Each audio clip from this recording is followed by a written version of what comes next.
सभी को जय मसीह की।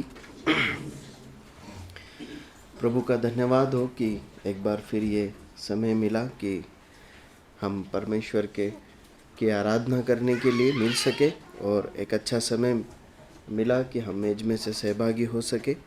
अभी समय है कि हम परमेश्वर के वचन पर मनन करेंगे।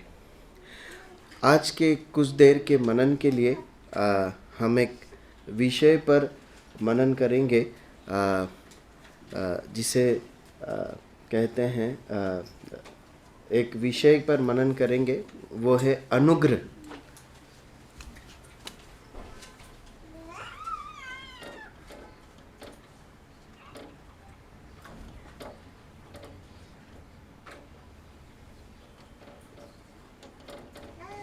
अब हम सभी के लिए बहुत एक परिचित एक शब्द है और हम बार बार इस शब्द का उपयोग करते हैं। और अब यदि हम परमेश्वर के वचन को पढ़ें तो अनेकों बार, मुख्य रूप से नए नियम में, न केवल पुराने नियम में परंतु नए नियम में हम बार बार इस शब्द को सुनते हैं परमेश्वर के दासों के द्वारा बोलते हुए। क्या होता है अनुग्रह का मतलब बताएंगे? क्या समझते हैं आप? इसको अंग्रेजी में ग्रेस बोलते हैं। ग्रेस क्या मतलब है इसका? जल्दी बताएं, क्या समझते हैं आप? जब अनुग्रह कहा जा रहा है तो क्या समझते हैं?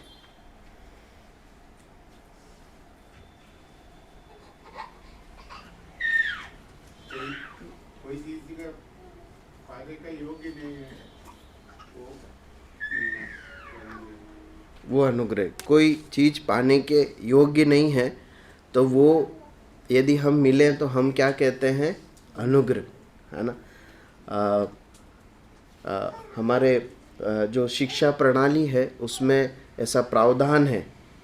मुझे ऐसा लगता है शायद स्कूल तक ऐसा प्रावधान है कि यदि जो मिनिमम नंबर चाहिए पास होने के लिए 33 नंबर चाहिए, है ना, ऐसा हमारे समय में होता था, अभी मालूम नहीं कितना है।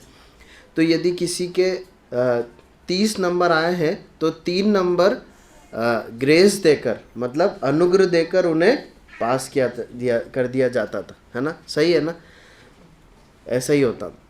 तो इसे क्या बोलते हैं हम? अनुग्रह को पाना। और कोई इसे थोड़ा और समझाने की कोशिश करेंगे क्या? मतलब कोई और विचार है क्या किसी के पास?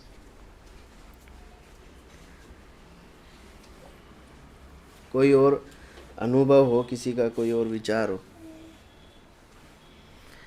जो हमने अभी देखा वो सही है, हम अनुग्रह को वैसे ही समझते हैं। देखिए, जब हम बाइबल को पढ़ते हैं ना तो यदि आप अनुग्रह विषय का अध्ययन करेंगे तो हम अनुग्रह को किसी वस्तु को पाने से या किसी बात को पाने से उसके नापतोल से नहीं जोड़ सकते, ठीक है। जब हम बाइबल को पढ़ते हैं तो समझ में आता है अनुग्रह परमेश्वर का एक व्यवहार है जो विश्वासियों के साथ मुख्य रूप से वो करता है, या अनुग्रह परमेश्वर का एक प्रबंध है।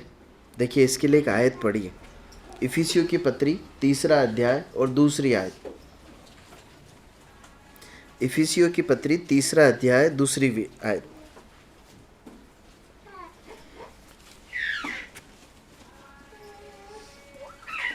क्या लिखा है? जल्दी पढ़ें। अर्थात यह कि वह भेद मुझ पर प्रकाश के द्वारा प्रकट हुआ, जैसा मैं पहले संक्षेप में लिख चुका हूँ। इफिसियों 3:2। यदि तुमने परमेश्वर के अनुग्रह के प्रबंध का समाचार सुना हो जो तुम्हारे लिए मुझे दिया गया। देखिए, यहाँ पर एक शब्द मतलब पौलुस ने समझाने के लिए जो शब्द रचना चुनी है वो इस प्रकार लिखी है, अनुग्रह का प्रबंध। आप समझ रहे हैं? अब ध्यान दीजिए, निश्चय इससे पहले जो हमने परिभाषा देखी या जो समझने की कोशिश की वो बिल्कुल सही है। क्या? कि जिस बात के योग्य हम ना हैं लेकिन उसे पा लेना क्या है? एक अनुग्रह है, ठीक है। लेकिन जब इस बात को हम मनन करते हैं तो हमें समझ में आता है कि परमेश्वर अनुग्रह के साथ हमारे साथ व्यवहार कर रहे हैं।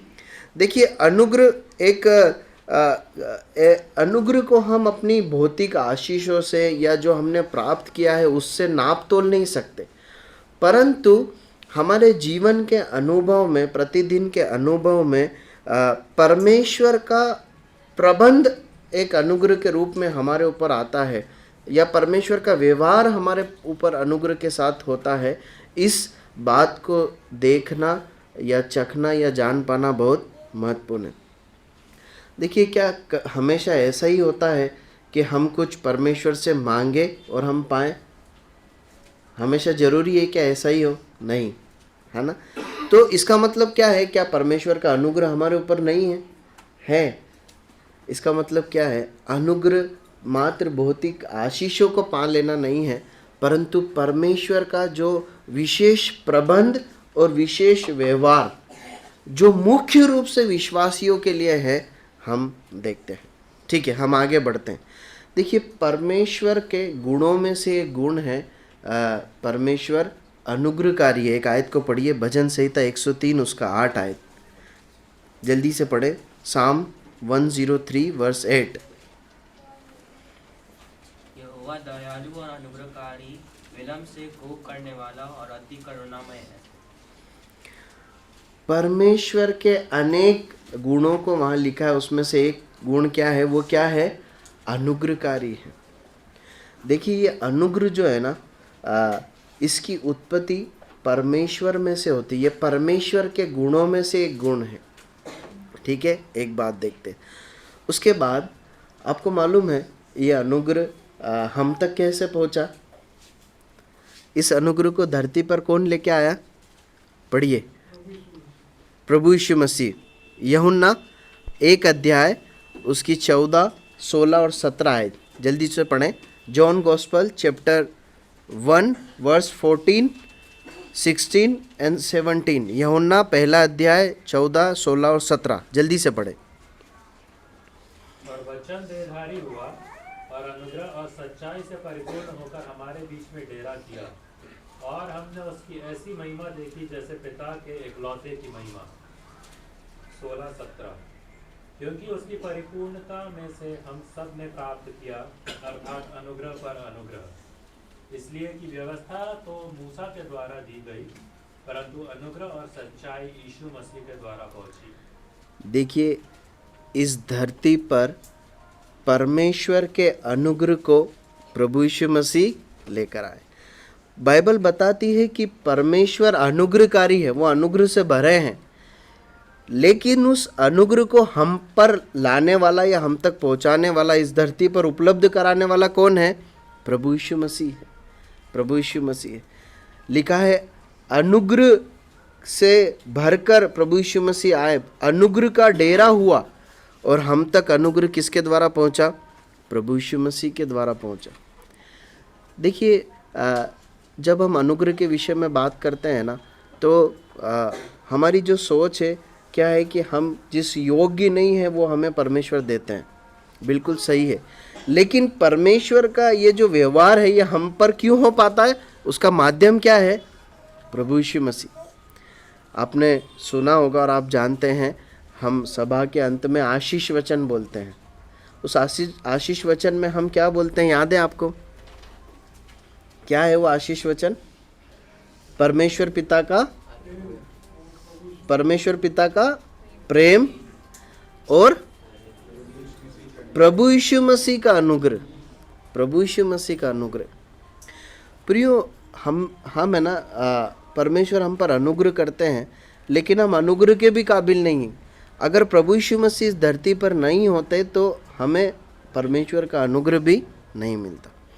आगे बढ़ते हैं।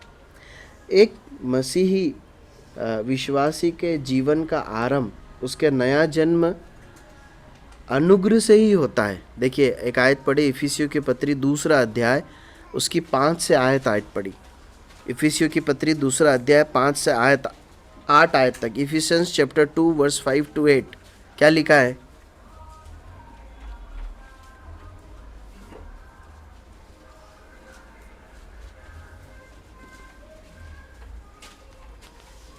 अपराधों के कारण मरे हुए थे, हमें मसीह के साथ जलाया। अनुग्रह से तुम्हारा उद्धार हुआ है और मसीह यीशु के उसके साथ उठाया और स्वर्गीय स्थानों उसके साथ बैठाया कि वह अपनी उस कृपा से जो मसीह यीशु में हम पर है आने वाले समय में अपने अनुग्रह का असीम धन दिखाए, क्योंकि विश्वास के द्वारा अनुग्रह से तुम्हारा उद्धार हुआ है और वह यह तुम्हारी ओर से नहीं वरन परमेश्वर की ओर से दान है। देखिए यहाँ पर स्पष्ट रीति से लिखा है कि विश्वास के द्वारा अनुग्रह ही से हमारा उद्धार हुआ है। देखिए एक व्यक्ति जब परमेश्वर के सम्मुख आकर ये विश्वास कर लेता, ये अंगीकार कर लेता कि मैं पापी हूँ और परमेश्वर जो हैं प्रभु यीशु मसीह हैं वो मेरे पापों को क्षमा करके मुझे उद्धार दे सकते हैं, जब वो इस बात को विश्वास करता है कि मैं प्रभु यीशु मसीह में ही उद्धार पा सकता हूँ, तो ये विश्वास करना उसे इस काबिल नहीं बनाता कि वो उद्धार पाए, परंतु उसका ऐसा करना उस जब वो ऐसा अंगीकार करता है, जब वो ऐसा व्यवहार करता है, उसके ऊपर जब परमेश्वर का अनुग्रह होता है तब एक व्यक्ति क्या पाता है? उद्धार पाता है। देखिए हमने कुछ सच्चाइयों को देखा। पहली सच्चाई हमने देखी कि परमेश्वर अनुग्रहकारी है। अनुग्रह परमेश्वर के अनेक गुणों में से एक गुण है। उसके बाद हमने देखा कि अनुग्रह जो है उसे हम किसी वस्तु या भौतिक आशीषों से नहीं तोल सकते, परंतु अनुग्रह परमेश्वर का प्रबंध है, प्रयोजन है, या परमेश्वर का एक व्यवहार है मनुष्य के साथ, मुख्य रूप से विश्वासी के साथ। तीसरी बात हमने देखी कि अनुग्रह जो है वो प्रभु यीशु मसीह के द्वारा आप तक और मुझ तक पहुंचा। इस धरती पर परमेश्वर के अनुग्रह को लाने वाले, बरसाने वाले कौन हैं? प्रभु यीशु मसीह है। चौथी बात हमने देखी, एक विश्वासी का जो जन्म है या विश्वासी जीवन की, मसीह जीवन की शुरुआत है, वो अनुग्रह से ही होती है।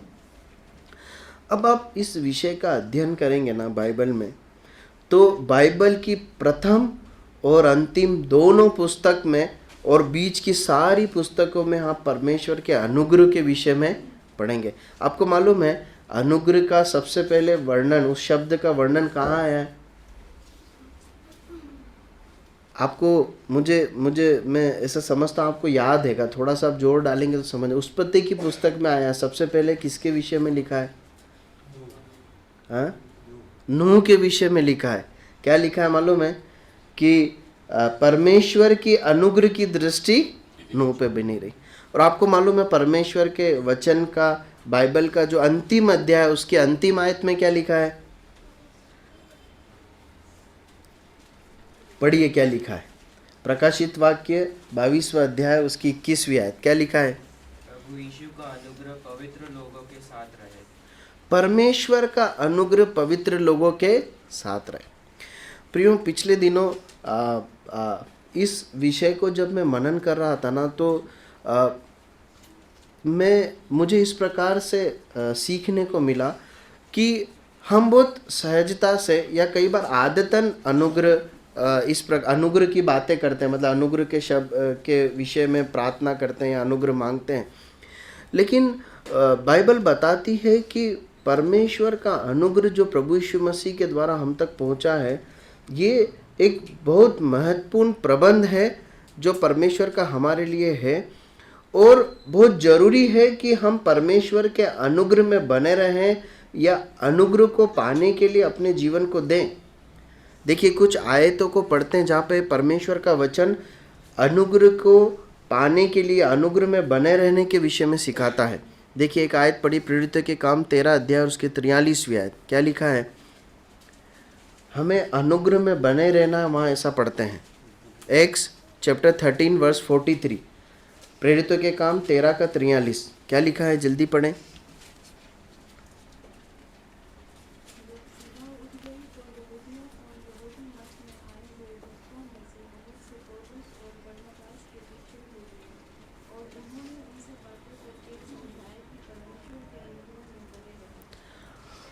उन्होंने समझाया कि परमेश्वर के अनुग्रह में बने रहो।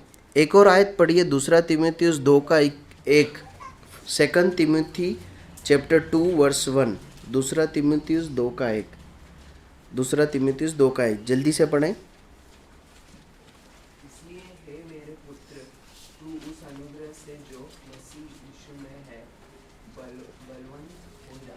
बस काफ़ी। देखिए यहाँ पर पौलुस तीमुथियुस को समझा रहा है कि जो अनुग्रह है ना प्रभु यीशु मसीह में उपलब्ध है, उसमें क्या होना है? बलवंत होना है। प्रेरितों के काम की पुस्तक में विश्वासियों को समझाया जा रहा है कि अनुग्रह में बने रहो। यहाँ पर पौलुस एक परिपक्व प्राचीन को, एक सेवक को जो प्रभु की सेवा में सिद्ध है, उसे क्या बोल रहा है? उस अनुग्रह में और बलवंत हो।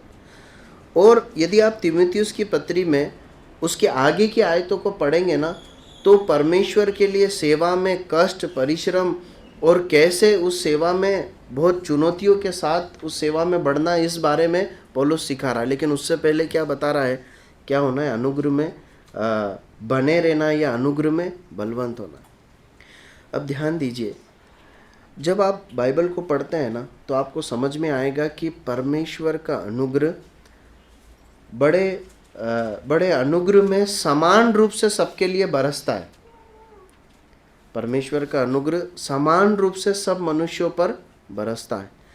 परंतु जो परमेश्वर से बहुत निकटता में, परमेश्वर का भय मानकर, परमेश्वर की आज्ञा में, पवित्रता में, भक्ति में अपना जीवन जीते हैं ना, वो परमेश्वर के अनुग्रह को बहुतायत से पा पाते हैं या चख पाते हैं, या परमेश्वर का अनुग्रह उनके जीवन में अधिकाई से दिखाई देता है। अब बाइबल को उठा के देखिए, जितने परमेश्वर के भक्तों को आप पवित्रता में, भय और आज्ञाकारिता में जीवन जीते हुए देखेंगे ना, आप पाएंगे कि परमेश्वर के अनुग्रह को बड़े अधिकाई से उन्होंने चखा है, या परमेश्वर का अनुग्रह का जो प्रबंध है ना, वो उनके जीवन में कार्यकारी हो पाया है। अब नूह के जीवन से ही आप देख लीजिए, इसलिए कि नूह परमेश्वर के सम्मुख भक्ति और खराई से जीता था, हम क्या पढ़ते हैं? परमेश्वर का अनुग्रह उस पर हुआ। मुझे एक बात बताइए, क्या परमेश्वर का अनुग्रह अभी तक नूह के समय में अन्य लोगों पर नहीं था? क्या था या नहीं था? था। परमेश्वर ने बड़े अनुग्रह के साथ उन्हें मन फिराव का मौका दिया, लेकिन इसलिए कि उन्होंने लगातार परमेश्वर के विरुद्ध विद्रोह और पाप में जीवन जिया, परमेश्वर का अनुग्रह का जो प्रबंध है उन पर लागू नहीं हो पाया। आप समझ रहे हैं इस बात को? देखिए, परमेश्वर का अनुग्रह का प्रबंध, प्रभु का अनुग्रह रूपी व्यवहार अगर हम पे आना है ना, तो बहुत ज़रूरी है कि हम प्रभु के प्रेम में, प्रभु की भक्ति में अपने जीवन को जिए। देखिए, मैं प्रभु के उस अनुग्रह रूपी व्यवहार पर कुछ प्रश्न चिन्ह नहीं उठा रहा हूँ जब मैं आपको ऐसा बोल रहा हूँ कि हम आज्ञाकारिता में, पवित्रता में, भय में जीवन जिएंगे तो अनुग्रह को पाएंगे। प्रभु ने सबसे बड़ा अनुग्रह हमारे साथ किया है, कर चुका है। उसने अपने बेटे को देकर, उसके बलिदान के द्वारा अनुग्रह से हमें उद्धार देकर भरपूरी से अनुग्रह हमारे ऊपर दिया है। लेकिन यहाँ पर एक विश्वासी मसीह जीवन की बात की जा रही है, जिसने उस अनुग्रह के स्वाद को चखा है। अब उस स्वाद को चखने के बाद एक मसीही कैसा जीवन जी रहा है, ये निर्भर करता है कि वो और अधिक कितना परमेश्वर के अनुग्रह को चखेगा, ये अनुग्रह को पाएगा। देखिए, एक विश्वासी है ना, बहुतायत से अनुग्रह को पाए, इसके लिए एक प्रबंध किया गया परमेश्वर द्वारा। पढ़िए इब्रानियों की पुस्तक, उसका 4 अध्याय और उसकी 16 आयत। इब्रानियों की पुस्तक 4 अध्याय और 16 आयत, क्या लिखा है? इसलिए आओ, हम अनुग्रह के सिंहासन के निकट हिया बांधकर चले, कि हम पर दया हो और वह अनुग्रह पाए, जो आवश्यकता के समय हमारी सहायता करे। देखिए, एक सिंहासन है, अनुग्रह का सिंहासन है ना। एक उस आयत को एक बार और पढ़े भाई। इसलिए आओ, हम अनुग्रह के सिंहासन के निकट, अनुग्रह का सिंहासन है ना, उसके निकट आए। हाँ, आगे बढ़े भाई। हियाव बांधकर चले कि हम पर दया हो और वह अनुग्रह पाए जो आवश्यकता के समय हमारी सहायता करे। अनुग्रह का सिंहासन है, उसके निकट चलना है ताकि हम क्या पाए? क्या पाए? अनुग्रह पाए। अनुग्रह पाने से क्या होगा? वहां पर लिखा है आवश्यकता के समय हमारी सहायता। हमारी आवश्यकता के समय हमारी सहायता हो सके, हमारी मदद हो सके। देखिए, अब इसको सरल करके समझने की कोशिश कीजिए। जैसे प्रतिदिन के जीवन में हमें कई भौतिक बातों की ज़रूरत होती है ना, जिससे हमारी आवश्यकताएं पूरी हो सके, होती है ना? सही बोल रहा हूँ ना मैं? हमें पढ़ने के लिए, हमें हमारा पेट भरने के लिए, हमें ऑफिस जाने के लिए, जो कुछ भी हम करते हैं उसके लिए कुछ भौतिक चीज़ों की हमें ज़रूरत है। परमेश्वर का वचन बताता है कि जैसे उन भौतिक चीज़ों की हमें ज़रूरत पड़ती है, ठीक वैसे ही एक विश्वासी को, एक मसीही को आवश्यकता के समय उसके जीवन में ज़रूरतों के लिए किसकी आवश्यकता है? पूर्ति के लिए किस चीज़ की आवश्यकता है? अनुग्रह की आवश्यकता है, ताकि उसे सहायता मिल सके, उसकी ज़रूरतें पूर्ति हो सके। देखिए, इस सिद्धांत को थोड़ा और सरल करके समझने के लिए एक वचन हमें मिलता है। पढ़िए 2 कुरिन्थियों 12:9।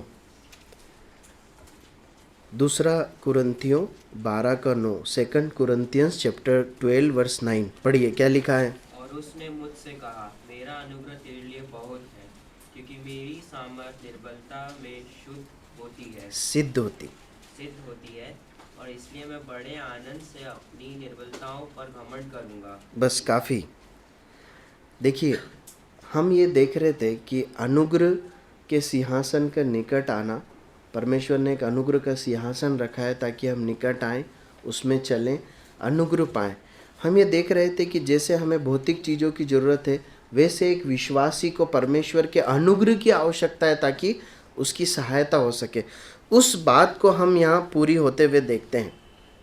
क्या समझते हैं इस आयत से?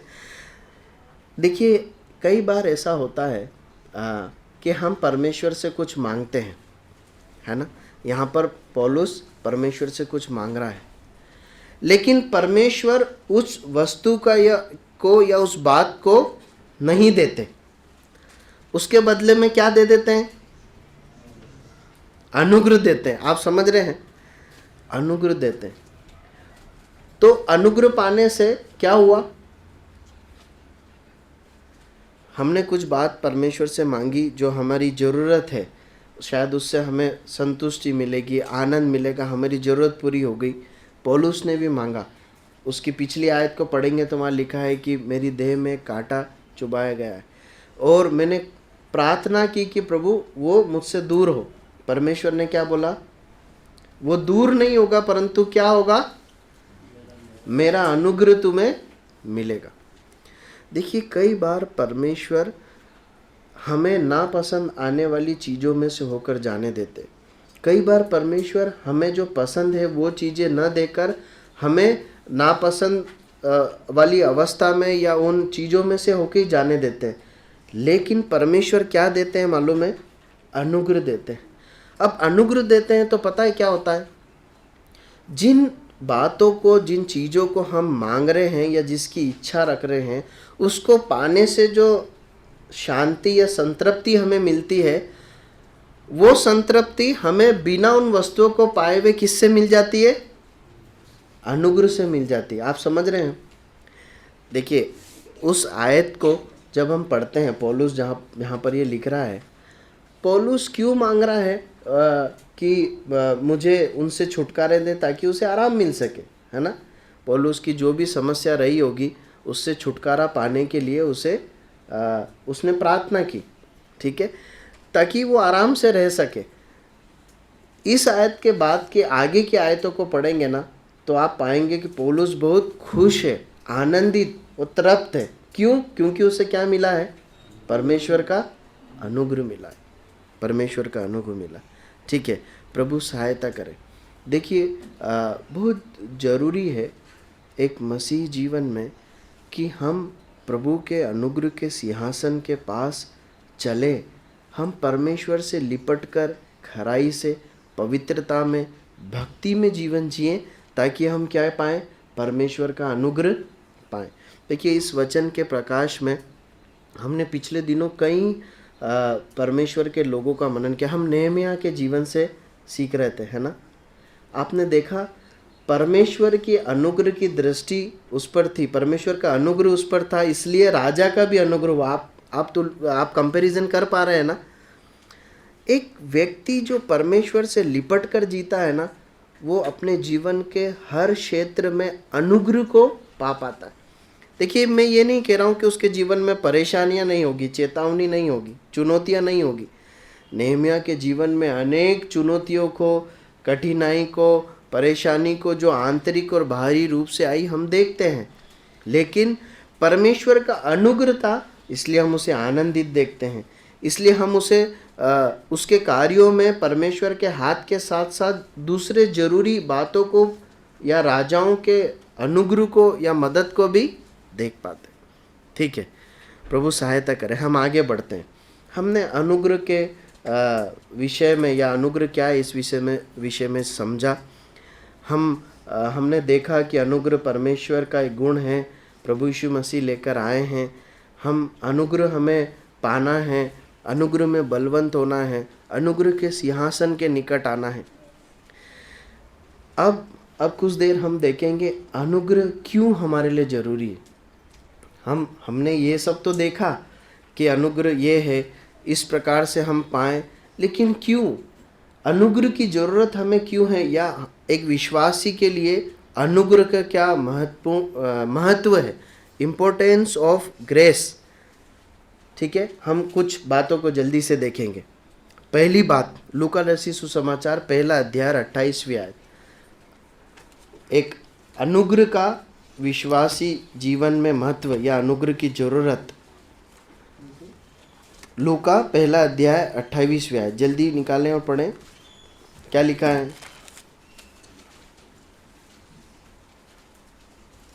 बरनूस ने उसके पास भीतर आकर कहा, आनंद और जय तेरी हो, जिस पर ईश्वर का अनुग्रह हुआ है, प्रभु तेरे साथ है। जिस पर परमेश्वर का, ईश्वर का अनुग्रह हुआ है, आनंद और जय उसकी हो। प्रियो, पहली बात जो परमेश्वर के वचन में हम सीखते हैं मालूम क्या है? अनुग्रह हमें आनंद देता है। यह अनुग्रह हमारे मसीह जीवन में आनंद के साथ मसीह जीवन जीने के लिए बहुत सहायक है। अनुग्रह हमें आनंद देता है। आपको मालूम है पौलुस अपने पत्रियों में, फिलिपियों की पत्री को लिखते हुए कहता है, जेल में लिखी गई उसकी पत्री, क्या कहता है? आनंदित रहो, मैं तुमसे फिर कहता हूँ आनंदित रहो। और आप ध्यान देंगे तो पौलुस बार बार अपने पत्रियों में इस प्रकार संबोधन करता है, परमेश्वर का अनुग्रह और शांति तुम्हारे साथ बनी रहे, परमेश्वर के अनुग्रह में बढ़ते रहो। पौलुस के जीवन में संतुष्टि और आनंद का कारण उसकी बाहरी परिस्थितियाँ, उसकी भौतिक आशीषें नहीं है, परंतु क्या है मालूम है? परमेश्वर का अनुग्रह। यहाँ पर परमेश्वर का एक दूत मरियम को इस प्रकार कहता है, आनंद और जय तेरी हो। क्यों मालूम है? क्योंकि तुझ पर क्या हुआ है? परमेश्वर का अनुग्रह हुआ है। हम पिछले दिनों मरियम के जीवन से कुछ बातों को सीख रहे थे। आपको मालूम है इसके बाद, इस संबोधन के बाद मरियम गर्भवती हुई, उसने प्रभु यीशु मसीह को जन्म दिया। वो सब कुछ में से होकर उसे गुजरना है ना। सरल है क्या? नहीं है, कठिन है। परमेश्वर का वचन क्या बोल रहा है? आनंद तेरे लिए हो, जय तेरे लिए हो। मैं आपको बताना चाहता हूँ, शायद पिछले महीने में इस भाग में से पढ़ रहा था, मनन कर रहा था, और मैं मत्ती में से अपना ध्यान मनन कर रहा था। तब तुलनात्मक अध्ययन करने के लिए अपने ध्यान मनन के दौरान मैंने इस भाग को पढ़ा। और पता है जब हम मसीह जीवन जीते हैं तो हर दिन एक जैसा नहीं होता है, और जब हम ध्यान मनन करने बैठते हैं ना तब भी हर दिन एक जैसा नहीं होता है। मुझे याद है वो दिन जब मैंने इस भाग को पढ़ा था अपने ध्यान मनन में, और मेरा मन कई बातों के कारण, मुख्य रूप से जो मेरा नया जॉब है उसमें कई चुनौती के कारण थोड़ा सा निराश और उदास था, व्याकुल था। और अपने ध्यान मनन के दौरान मैंने जब इस भाग को पढ़ा तो मेरा हृदय में परमेश्वर ने ऐसी शांति और आराम दिया, मुझे आनंद दिया। मैंने जब इस भाग को पढ़ा वहाँ पर इस प्रकार लिखा है कि आनंद और जय तेरी हो जिस पर परमेश्वर का अनुग्रह हुआ। और परमेश्वर के आत्मा ने मुझे इस प्रकार कहा कि तुझ पर परमेश्वर का अनुग्रह है। तुझे कई बातें जो सोचने में आती वो तेरे बस की नहीं है, वो तेरे नियंत्रण में भी नहीं है, लेकिन तेरे ऊपर परमेश्वर का अनुग्रह है। और मैं आपको एक बात बताना चाहता हूँ, उस एक क्षण के बाद है ना, मैं आनंदित हो गया। मुझे बहुत शांति मिली। मुझे एक बात समझ में आई कि मेरे हाथ में कुछ नहीं है लेकिन मुझ पर अनुग्रह है। आप समझ रहे हैं? मैं आपको बताना चाहता हूँ, कई बार पता है हमारे जीवन में हम दुखी होकर, निराश होकर, उदासी में, लोगों के ऊपर निर्भर होकर या परिस्थितियों के निर्भर होकर निराशा का जीवन जीते। उसका कारण क्या है मालूम है? हम उस अनुग्रह के सिंहासन के निकट नहीं जाते।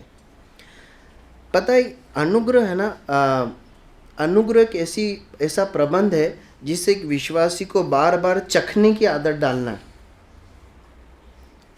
और जब मैं ऐसा कह रहा हूँ ना, तो आप अपने अभी तक जो आपने अपना मसीह जीवन जिया उसको तुलना करके देखिए। क्या ये सच नहीं है कि अनेकों बार परमेश्वर के अनुग्रह को आपने एक नए रूप में चखा है? कई समय आनंद के गुजरे, अचानक कई बार निराशा, परिवार या अनेक परिस्थितियों के कारण, चाहे स्वास्थ्य हो, दुनिया और कई बातें हो, निराशा, हताशा, हार आती है। लेकिन परमेश्वर फिर अनुग्रह को चखा कर क्या देते हैं? आनंद देते। ठीक है, प्रभु सहायता करे।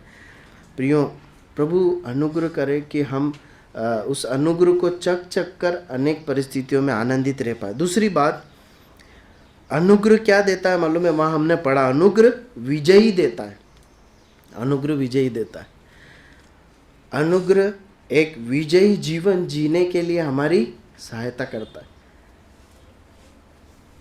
आपको मालूम है पाप पर केवल एक ही व्यक्ति ने जय पाई है। वो कौन है?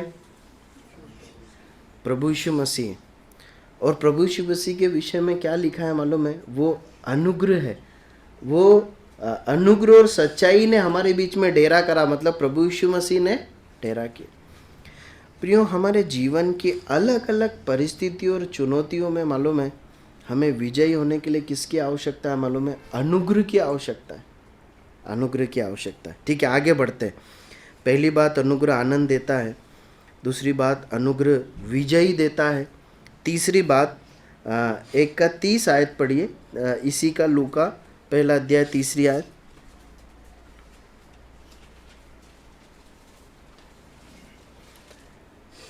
स्वर्गदूत ने उससे कहा, लूका चैप्टर 1:30, 30 आयत, हे मरियम, भयभीत न हो, क्योंकि परमेश्वर का अनुग्रह तुझ पर हुआ है। परमेश्वर का अनुग्रह भय को दूर भगाता है। देखिए, जब स्वर्गदूत ने उससे कहा, जो अभिवादन किया, और जब स्वर्गदूत को उसने देखा तो घबरा गई, डर गई। स्वर्गदूत क्या कहते हैं? भय खाने की जरूरत नहीं, क्योंकि क्या हुआ है? तुझ पर अनुग्रह हुआ है। प्रियो, पर कई बार हमारे जीवन में ऐसी परिस्थितियां आ सकती है जो हमें डरा दे, लेकिन हमें अपने आप को स्मरण दिलाने की ज़रूरत है। क्या मालूम है? कि परमेश्वर का अनुग्रह मेरे साथ है। यह परमेश्वर के अनुग्रह के सिंहासन के निकट जाकर अनुग्रह मांगने की आवश्यकता है। मेरे जीवन में कई बार ये अनुभव मैंने किया है। मैं आपको एक स्वाभाविक बात बताता हूँ कि मैं बहुत एक डरपोक किस्म का एक इंसान हूँ। मैं अपने अंदर इस बात को देखता हूँ कि मैं डर जाता हूँ, आसानी से डर जाता हूँ। और मैंने अपने जीवन के अनेक बातों में ऐसा पाया कि डर मुझ पर हावी हुआ, लेकिन प्रभु के साथ चलते चलते प्रभु ने मुझे सिखाया कि डरना नहीं है। प्रभु ने अनेक बार कहा कि मत डरो, और परमेश्वर का अनुग्रह है जो हमें निर्भय होकर जीने के लिए सहायता करता। कोई भी बात जो हमें डराती है, यदि हम प्रभु यीशु मसीह के पास जाकर अनुग्रह मांगे या उस डर को प्रभु के अनुग्रह के सिंहासन के निकट रख दें, तो हमें उस डर से प्रभु निर्भय करते हैं या शांति देते हैं। हम शिष्यों के जीवन को यदि देखें, हम पतरस को देखें, तो हम उसको प्रभु यीशु मसीह के जीवन काल के दौरान एक डरे हुए अनुभव में देखते हैं। लेकिन जब हम प्रेरितों के काम की पुस्तक में पढ़ते हैं, तो हम पढ़ते हैं कि वो जेल में है, जंजीरों से बंधा है, और वो क्या है, सो रहा है। आपको क्या लगता है उसके जीवन में क्या परिवर्तन हुआ? हम परमेश्वर के अनुग्रह और उस पर निर्भरता को पतरस के जीवन में देखते हैं। ठीक है, हम आगे बढ़ते हैं। रोमियो की पत्री चौथी बात देखते हैं। रोमियो उसका 12 अध्याय और 6 आयत। रोमियो 12 अध्याय 6 आयत, जल्दी से पढ़ें।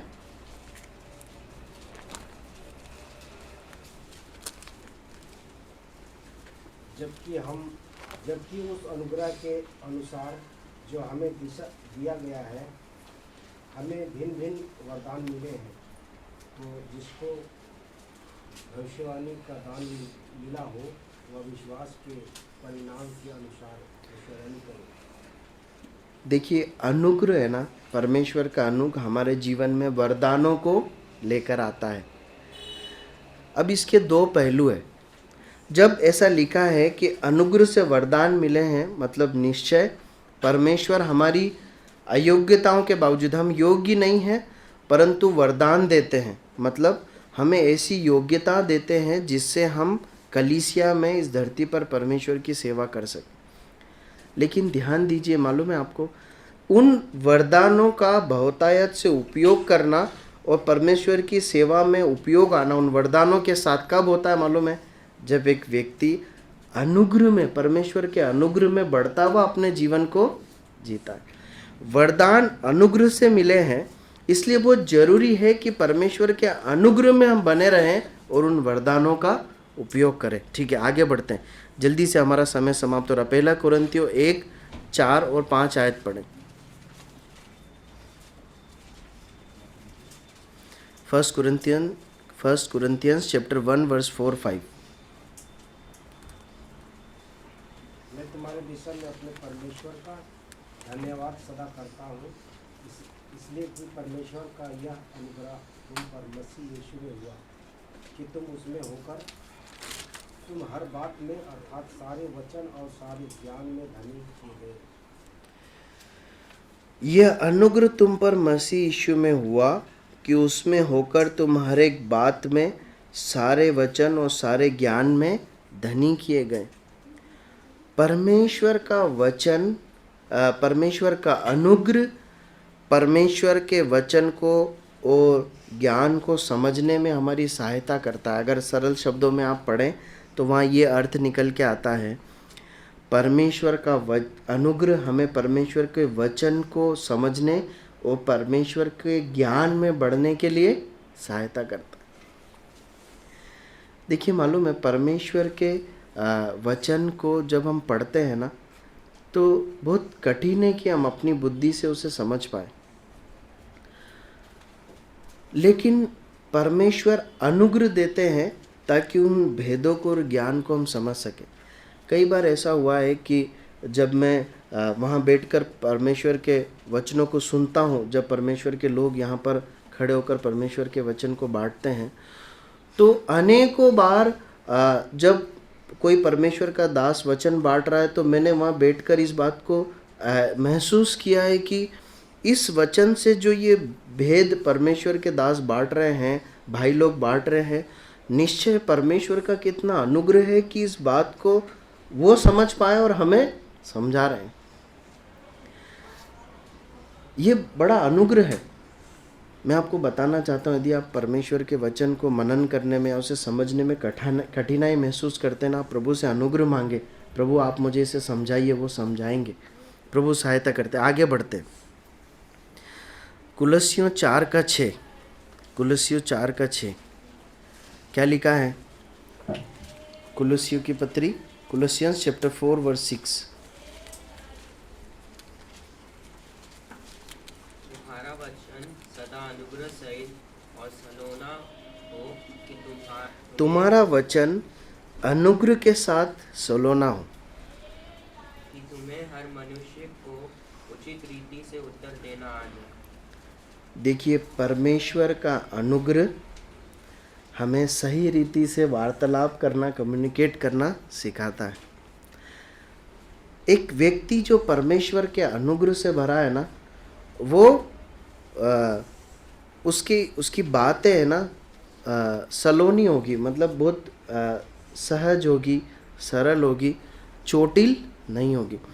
और परमेश्वर का अनुग्रह हमें जरूरी है ताकि हम हर प्रकार के लोगों से, हर स्तर के लोगों से, हर प्रकार की बातों में सही रीति से बात कर सकें। देखिए, हम अपने परिवार में होते हैं, हम अपनी कलीसिया में होते हैं, हम अपनी नौकरी में होते हैं, अलग अलग लोगों से हमारा वार्तालाप होता है। हमें परमेश्वर का अनुग्रह चाहिए, मालूम है, ताकि हम समझ सकें कि हमें कलीसिया में कैसे बातचीत करना है, हमें परिवार में कैसे करना है। जब हम नौकरी पर होते हैं तो मैंने ऐसा पाया है नौकरी में, इसलिए कि हम उन लोगों के बीच में जो परमेश्वर को नहीं जानते हैं, कई प्रकार की अनावश्यक बातचीत वहाँ पर होती है, अनैतिक अश्लील बातें होती। क्या जरूरी है? परमेश्वर का अनुग्रह जरूरी है ताकि हम इस बात के प्रति संवेदनशील रहे, हमें क्या बातें करना है, किस बात में मुझे अपने इनपुट्स देना है, किन बातों में नहीं देना है। जब मैं बात कर रहा हूँ किसी से तो मुझे कैसे बात करना है, प्रभु सहायता करें। एक और आयत पढ़ते हैं, इब्रानियों की पत्री 12 अध्याय उसकी 28वीं आयत। हम इस बात को देख रहे हैं अनुग्रह क्यों जरूरी है। हिब्रूज चैप्टर 12 वर्स 28, जल्दी से पढ़ें।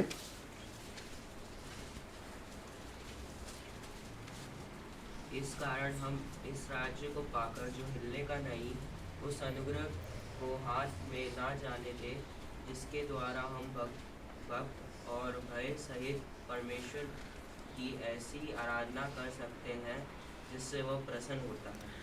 यहाँ पर लिखा है हम अनुग्रह को हाथ से जाने ना दें, क्योंकि अनुग्रह हमें भक्तिपूर्ण जीवन जीने के लिए और परमेश्वर की सच्ची आराधना करने के लिए जरूरी है।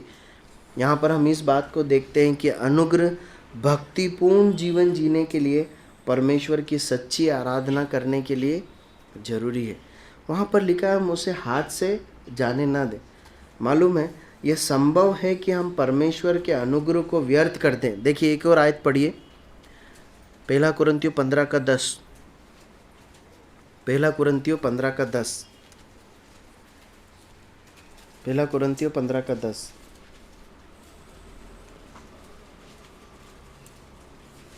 क्या लिखा है? जल्दी पढ़ें। 1 कुरिन्थियों 15:10। परंतु मैं जो कुछ भी हूँ परमेश्वर के अनुग्रह से हूँ, उसका अनुग्रह जो मुझ पर हुआ वह व्यर्थ नहीं हुआ, परंतु मैंने परमेश्वर का पौलुस कहते, हाँ आगे पढ़िए, पूरा पढ़िए भाई, माफ कीजिए। हाँ, परंतु उन सबसे बढ़कर परिश्रम भी किया, तो भी न मेरी ओर से नहीं, परंतु परमेश्वर के अनुग्रह से जो मुझ पर था।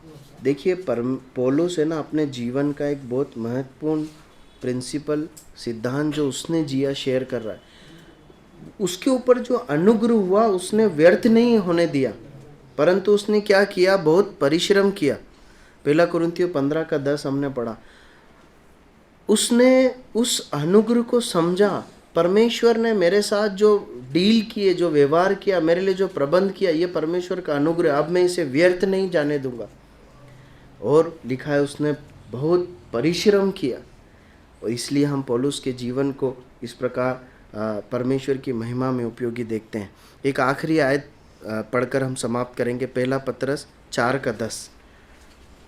1 पतरस 4:10 मैं पढ़ता हूँ आपके लिए। 1 पीटर चैप्टर 4 वर्स 10। 1 पतरस 4:10। जिसको जो वरदान मिला है वह उसे परमेश्वर के नाना प्रकार के अनुग्रह के भले भंडारियों की नाई एक दूसरे की सेवा में लगाएं।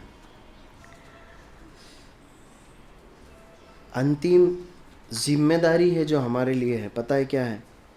परमेश्वर ने हमें अनुग्रह का भंडारी बनाया है। देखिए यहाँ पे क्या लिखा है, वह उसे परमेश्वर के नाना प्रकार के अनुग्रह के भले भंडारियों के नाई, अनुग्रह के भले भंडारी। ठीक है, अब सरल करके समझते हैं।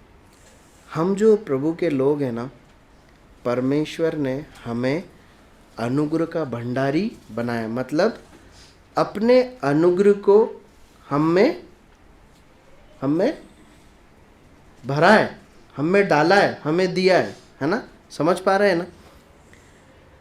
इससे पहले हमने क्या मनन करा था कि इस धरती पर परमेश्वर का अनुग्रह कौन लेकर आया?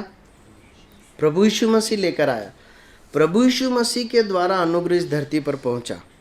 ठीक है, अब प्रभु यीशु मसीह कहाँ पर है? स्वर्ग में है। ये वचन क्या बताता है? अब प्रभु यीशु मसीह के अनुग्रह के भंडारी कौन है? हम हैं। इसका मतलब क्या है मालूम है? हमारा जीवन इस प्रकार से अपनी कलीसिया के भाई बहनों के सामने या समाज में, दुनिया में होना चाहिए कि लोग देखकर बोलें कि भाई ये जो है ना, भाई है, ये जो बहन है, इसके ऊपर परमेश्वर का अनुग्रह है। मैं जब इस भाई को या बहन को देखता हूँ, ये बहुत निर्बल है, कमज़ोर है, इसके अंदर अनेक कमियां हैं, लेकिन परमेश्वर का अनुग्रह इसके अंदर दिखाई देता है। इसके जीवन में, इसकी बातों में, इसके कार्यों में, इसके जीवन में जो उपलब्धियां हैं, ये इसके जीवन में जो चुनौतियां, उन सब में एक बात दिखाई देती, क्या? अनुग्रह। अब बाइबल के अनेक भक्तों को उठाकर देखिए, आप उनके जीवन में एक चीज़ बहुतायत से पाएंगे, क्या? परमेश्वर का अनुग्रह। परमेश्वर इन वचनों को पढ़े सुने जाने पर आशीष दे और इसके अनुसार जीने के लिए मेरी और आपकी मदद करे।